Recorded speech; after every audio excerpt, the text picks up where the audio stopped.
Aucun nouveau cas de malade à coronavirus signalé à l'intérieur du pays depuis le 21 avril. La quasi-totalité des cas reste concentrée dans le Grand Abidjan, la capitale économique où, malgré le nombre croissant de patients déclarés guéris, on note une progression de la pandémie.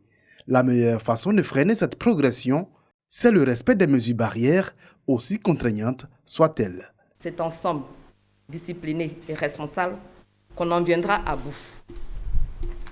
C'est ce seul sacrifice sur nous-mêmes qui vaille la peine d'être fait dans le contexte actuel pour sauver notre pays de cette catastrophe humanitaire qui se profile à l'horizon. Mais en attendant, le pays reste ouvert à toutes les bonnes pratiques documentées ou ayant fait leurs preuves dans d'autres pays par le partage d'expériences, en tenant compte de notre contexte, en laissant la latitude aux experts et spécialistes de la proposition du choix de la stratégie et du protocole de soins. Certaines pratiques avérées prometteuses ou bonnes peuvent ne pas être réalistes ou réalisables chez nous. La victoire contre le coronavirus passe également par le respect des mesures sécuritaires édictées par le Conseil national de sécurité. Malheureusement, plusieurs cas de violation de ces mesures sont observés.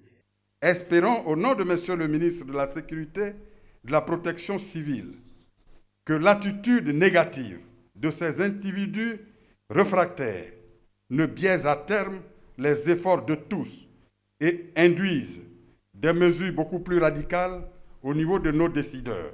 L'état d'urgence reste donc en vigueur et applicable à tous sur toute l'étendue du territoire. Le porte-parole de la police nationale a, à cet effet, lancé un appel à la communauté musulmane. Le rassemblement des musulmans pour rompre le jeûne à 19h, ensuite leur sortie prématurée pendant le couvre-feu pour les pâtisseries et boulangeries. Je voudrais là-dessus donc être clair.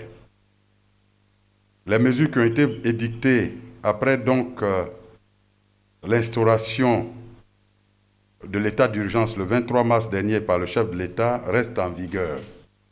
Elles sont impersonnelles, elles s'adressent donc à tous, sans distinction de confession religieuse. Donc, chers parents musulmans, c'est le moment de prouver votre citoyenneté que nous connaissons tous. Un appel à la loyauté, au civisme, mais surtout au respect des mesures barrières pour freiner la propagation de la maladie à coronavirus. Car, à ce jour, ce sont 1151 personnes qui ont été interpellées pour non-respect des mesures liées à l'état d'urgence sanitaire.